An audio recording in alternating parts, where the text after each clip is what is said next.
애국 국민과 해외 동포 여러분 안녕하십니까. 뉴스타운의 손상윤입니다. 오늘 시간에는 박원순 전 서울시장의 미스테리한 죽음, 저는 2020년 7월 9일 날 박원순 시장이 서울 북악동 산에서 인근에서 스스로 목숨을 끊었다는 자살 보도를 보자 제가 제일 먼저 방송을 통해서 이건 타살일 가능성이 높다. 그래서 저희가 이제 한 1년간 집중 보도를 한 사실이 있습니다. 그런데 최근 박원순 전 시장이 경남 선영에 있던 그 뼈다구죠. 이제 분고를 다시 경기도 남양주에 있는 모란공원의 민주열사묘지에 옮기면서 지금 상당히 시끄럽고 있는데요. 또 특히 여성단체에서는 2차 성추행, 2차 가해라면서 반발이 상당히 크게 일어나고 있습니다. 또 이런 지금 이슈가 일어나고 있고 문제가 되고 있는 곳에 휘발유를 붓는 사건이 벌어졌는데 이게 뭐냐? 박원순 측 정철성 변호사가 박원순을 변호했던, 박원순의 성추행 사건을 변호했던 정철성 변호사가 박원순 전 시장의 죽음이 미스테리하다. 도저히 이 사람은 죽을 사람이 아닌데 타살 의혹을 제기했습니다. 그래서 상당히 지금 이 뜨겁게 이슈가 되고 있는데요. 지금 이런 사건을 두고 한쪽에서 이 국민의힘이 좀 모자라는 게 이런 거예요. 또 대변인이 뭐 이걸 가지고 헛소리 하던데 이걸 무슨 뭐 박원순 책과 다큐 영화를 개봉을 앞둬서 홍보하기 위해서 이런 타살설을 제기했다 그러는데 이거는 분석 자체를 할 줄 모르는 겁니다. 이 타살은 누가 하겠습니까? 박원순이 죽었을 때 가장 덕보는 사람이 있는 거예요. 가장 덕보는 사람이. 그래서 핵심은 박원순이 자살이 아니라 스스로 목숨을 끊지 않았고 타살, 누군가에서 죽었다면 박원순이 죽음으로써 가장 혜택을 보는 사람이 누구냐? 여기에 포커스를 맞추면 됩니다. 제가 이제 분석할 건데 이 2020년 7월이면은 대선을 불과 얼마 안 남게 한 1년, 2년 차 민주당에서 차기 대선 후보를 결정하러 오는 시간이었습니다. 이 문재인 좌파 독재 정권이 출범하면서 박근혜 대통령 불법 탄핵을 가지고 범보수 우파를 적폐청산이라면서 뭐 박근혜 정부, 이명박 정부에서 한자리 했던 차기 대권을 꿈꾸는 사람들을 모조리 감옥에 보냈습니다. 지금 이제 그 문재인 정권 하에서 차기 민주당의 대선 후보는 누구든지 단일화만 돼서 대통령 후보가 되면 당선 가능성이 거의 뭐 99%였어요. 그래서 그 당시 대선 후보가 박원순, 그 다음에 이낙연, 그 다음에 임종석, 그 다음에 이제 안희정, 마지막이 임종석이에요. 임종석. 제가 분석했을 때 그 당시 박원순이 죽기 전까지의 이 5명의 대권 주자가 있었는데 범보수 우파를 전멸을 시켰기 때문에 민주당에서 후보만 되면 되는 겁니다. 대통령 후보만, 대선 후보만. 그러면 대통령이 되는 거고 정권 연장이 되는 거니까 큰 그림이 나왔던 거예요. 근데 이 5명의 후보들, 이제 예상 후보들 중에 제가 볼 때는 이제 넘버원이 사실은 안희정이었어요. 안희정은 상당히 많은 사람들로부터 지지를 받고 있는 좌파였습니다. 그런데 이게 가장 1순위입니다. 제가 볼 때는 그 당시 충북도지사였고 당내에서 민주당에서 대선 후보 경선을 통하면 저는 1등이 될 거라고 안희정이로 봤고요. 자, 안희정이 대선 후보로 나왔을 때는 저는 무조건 안희정이가 당선된다고 봤습니다. 그런데 제일 먼저 제거된 게 누구냐? 이 대선 후보 각축전에서 안희정이가 성추행, 성폭행 사건으로 감방에 갑니다. 자, 망가졌어요. 제거가 됐습니다. 자, 두 번째 다크호스가 누구였냐? 박원순입니다. 박원순. 박원순은 좌파나 반국가 세력이 보거나 뭐 북한에서 보거나 좌파들이 전체할 때 이 공로가 높은 사람이고 저쪽에서는 업적이 많은 사람이에요. 대한민국 근현대사를 완전히 흔들어 놨습니다. 제주 4.3 사태를 민중항쟁으로 바꾼 장본인입니다. 이 사람이. 그 뭐 위원회를 만들어 가지고 뭐 하면서 그다음에 뭐 희망 공작소 등등해서 이 좌파들의 돈을 헤게모니 군자금을 만든 장본인이기도 하고요. 뭐 여러 군데에서 상당히 오랜 시간 뭐 인권 변호사로 하면서 상당히 많은 좌파들 입장에서 많은 업적을 쌓은 사람입니다. 그래서 안희정이 성폭행, 성추행으로 아웃되면서 저는 당연히 박원순 시장이 자기가 대선 후보가 제일 당선 가능성이 높다고 봤을 겁니다. 그런데 이제 제가 볼 때는 지금 결국 결과는 누구였습니까? 듣도 보도 못했던 경기도지사하다, 성남시장하다, 경기도 갑자기 왔다가 이재명이 대선 후보가 된 겁니다. 자, 그러면 안희정, 박원순을 제거하고 가장 득본 사람은 이재명이 되겠죠. 이재명 아닙니까? 대통령 후보 되었으니까. 그 다음에 이제 의심해볼 만한 게 이낙연도 있고 임종석이도 있는 겁니다. 임종석이 그림을 그렸는데 제가 볼 때는 북한에서 지령이 내려왔다 이렇게 보는 겁니다. 야, 무슨 소리야? 이재명으로 통일, 이재명이 밀어줘, 이재명이 밑으로 다 헤쳐모여, 이렇게 저는 내려왔다고 분석을 하고 있어요. 그래서 지금 이재명이 지금 이하영 경기도 부지사, 평화부지사가 쌍방울을 통해서 대북 송금한 사실이 증명되고 있습니다. 북한에 충성 자금을 댔다는 겁니다. 그러니까 북한에서는 이뻐요. 이 종북 주사파들은 큰 돈도 못 만들어 오고 대북 송금도 뭐 충성도는 있어 보이는데 북한이 지금 똥줄이 타 있습니다. 돈이 없고 하니까, 외화가 없고 하니까 돈을 대북 송금을 해주는 사람이 가장 이쁜 거예요. 그리고 상당히 이재명이가 도전적이에요. 그래서 낙점이 됐다고 저는 보고 있습니다. 그래서 이재명이 박원순을 제거했다기보다는 누군가가 이 범보수 우파의 대권 후보, 범보수 우파가 완전히 전멸이 된 상태에서 민주당에서 대선 후보가 되기 위해서 밑그림을 그렸는데 북한에서의 지령이 내려와서 저는 바뀌었다고 봅니다. 그래서 지금 박원순 사망으로 덕을 본 사람, 가장 많이 본 건 이재명. 여기도 사실은 의심스러워요. 의심. 왜? 이재명이 대장동 사건에서 이제 6명이 7명 주변에서 죽었잖아요. 그런 상황입니다. 그래서 이거를 상당히 저는 이 타살로 저는 보고 있다 말씀을 드립니다. 자, 그 다음에 이제 더 중요한 거는 전 세계에서 자살한 사람들을 미화하고 영웅화하고 무슨 민주 애국 투사를 만드는 나라는 지구촌에서 대한민국밖에 없을 겁니다. 자, 그래서 이제 뭐 우리나라 뭐 민주화 바람이 80년대 불면서 드디어 민주화 정권이 들어서기 시작한 게 김영삼, 문민, 그 다음에 김대중, 노무현, 문재인을 이어지는데요. 대한민국이 세계에서 자살률 세계 1위, 저출산 세계 1위. 이건 뭡니까? 벌써 사람 살 수 없는 나라를 만든 거예요. 이놈들이 말로만 사람 사는 세상을 만들어 주장하는데 얘네들의 말과 행동은 다 반대고 거짓말입니다. 김영삼이 돌아가지고 어설프게 잘못하는 바람에 IMF를 맞았고요. 그 여파로 김대중이가 돼가지고 또 5.18 사건을 들이엎어가지고 민주화 무슨 추진위원회 뭐 보상심의 만들어서 어제의 역적을 영웅으로 만드는 뭐 그런 파란만장한 일이 있었습니다. 이 김영삼 아들의 김현철의 개인 비리 문제를 듣기 위해서 김대중과 딜을 했다는 그 당시 분석 보고였습니다. 보도들이 나왔고요.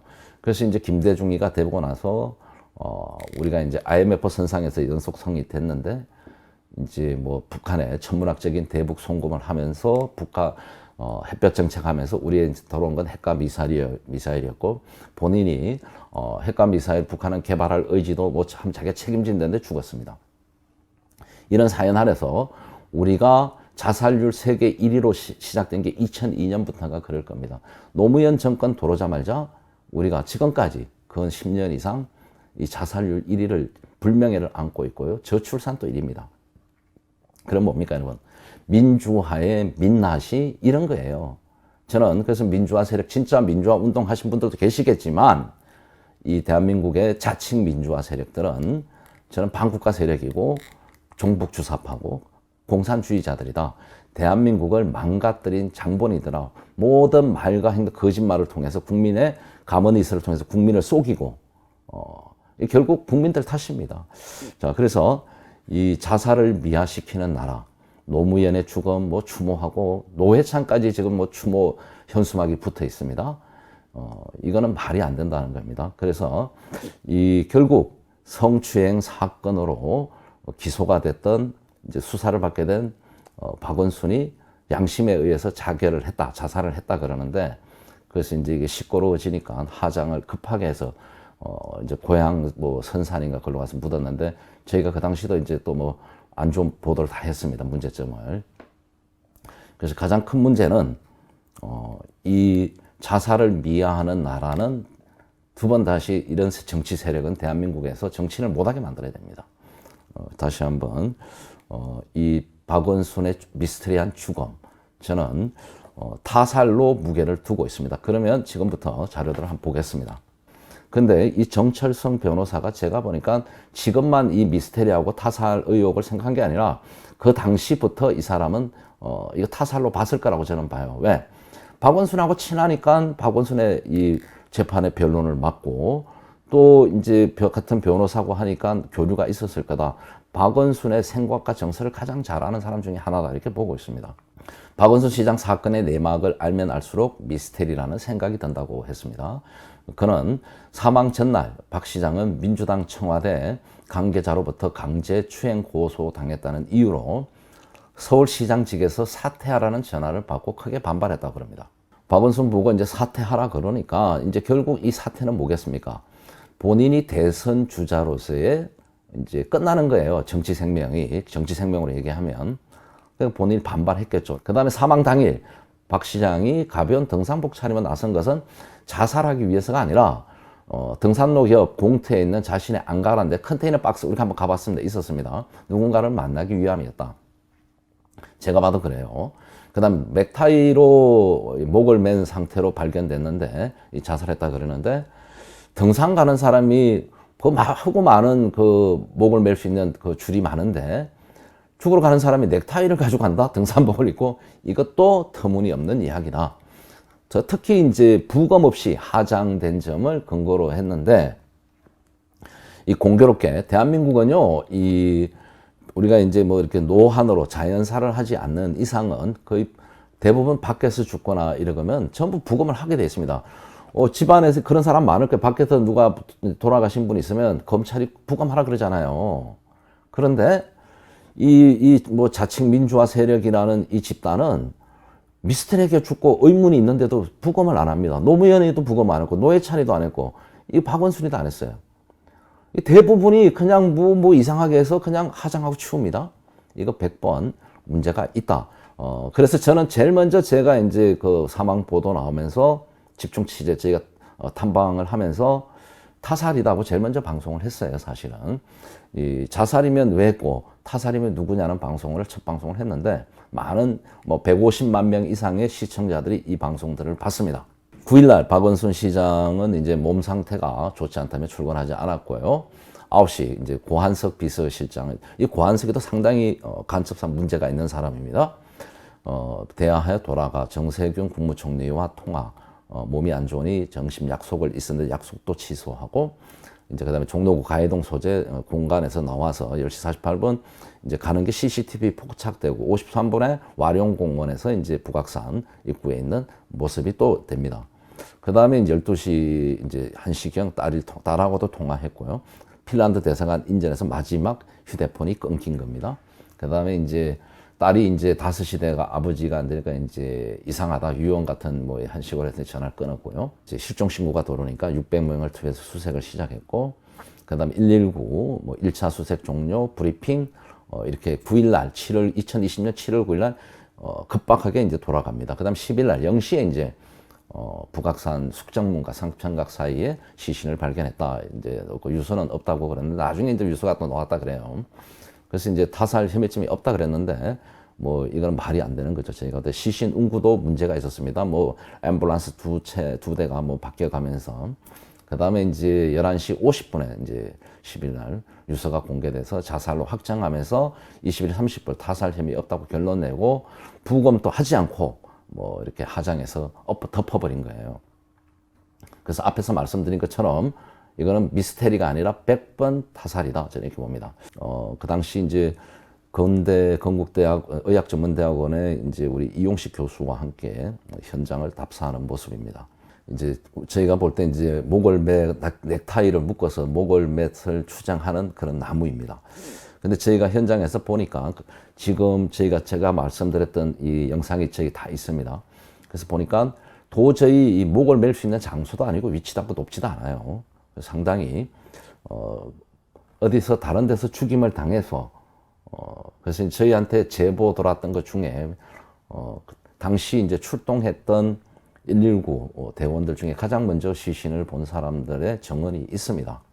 2년 만에, 3년 만에 고향 그 묘에서 이제 다시 그 분골이 뼈가루가 이제 이 경기도에 있는 모란공원 민졸사 묘가에 오니까 이게 지금 야단난 거예요. 그래서 이제 부각되면서 이거를 또 뭐 책도 만들고 비극의 탄생, 그 다음에 뭐 영화도 만든다 그러니까 여성 단체들이 2차 성추행, 2차 성폭력이다, 성가해다 이러면서 지금 반발을 하고 있는데 상당히 이제 이슈가 커지면 여기에 지금 정철성 변호사가 아까도 말씀했듯이 박원순 변호사의 타살, 박원순 전 시장의 타살을 주장하고 있는 겁니다. 이 민주화 유공법을 또 만들어서 통과를 시도하고 있는데요. 이건 이제 박민식 보훈부 장관이 아주 뭐 애국자 집안으로서 열심히 이걸 또 이제 싸우고 있는 것 같습니다. 그래가지고 이게 통과되면 박원순 또 국가 유공자가 될 수가 있는 겁니다. 민주화 또 유공자가. 김대중이가 제주 4.3은 북한 김일성에 의한 공산 폭동이 맞다. 그러나 격돌 사이에서 억울하게 죽은 민간인들에 대해서 보상을 하자. 이 얘기가 핵심이었습니다. 근데 이런 그렇게 시작해서 제주 4.3 뭐 진상조사위원회가 만들어졌는데 결론은 뭐냐? 이게 민중항쟁으로 바뀐 겁니다. 그리고 북한에서 영웅 대접받는 사람도 뭔가 이 아주 민주화 유공자가 되는 겁니다. 아주 유명인이. 그렇게 역사가 지금 5.18, 여순 반란 지금 다 바뀌고 있는 거예요. 너무나 심각하다고 말씀을 드립니다. 박원순의 변호사, 정철성 변호사가 타살 의혹을 제기하기 때문에 다시 한번 점검을 해봤습니다. 지금 이 박원순 전 시장의 죽음, 저는 의문사자 타살이라고 보고 있습니다. 그러면 누가 가장 혜택을 받을까? 지금 살아있는 가장 많이 혜택을 본 사람은 이재명, 그 다음에 큰 그림을 그렸던 사람은 임종석, 그 다음에 또 한 명의 대선 후보 이낙연.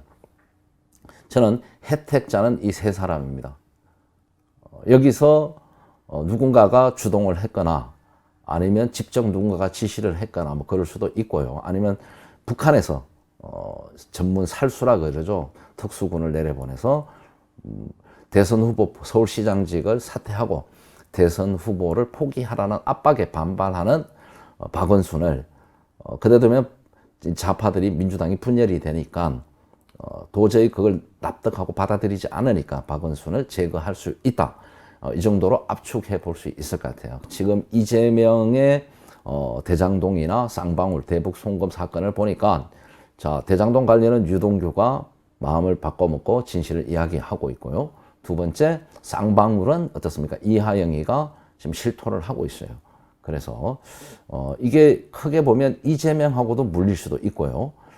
대북 송금해서 북한에 뭐 충성맹세나 달러를 보내고 대선 후보로 낙점받을 수 있다는 게 제 생각입니다. 자, 그러면 이재명이가 대선 후보가 되려면 가장 다코시 누굴 제거해야 돼요?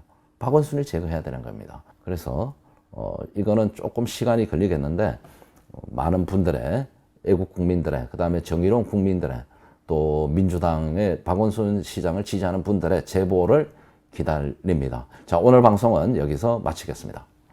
가슴속에 풀리지 않고 맺혀있는 하나의 소원이 있다면 우리도 어떻게 하든지 남과 같이 잘 살아가야 되겠다. 이러한 염원입니다.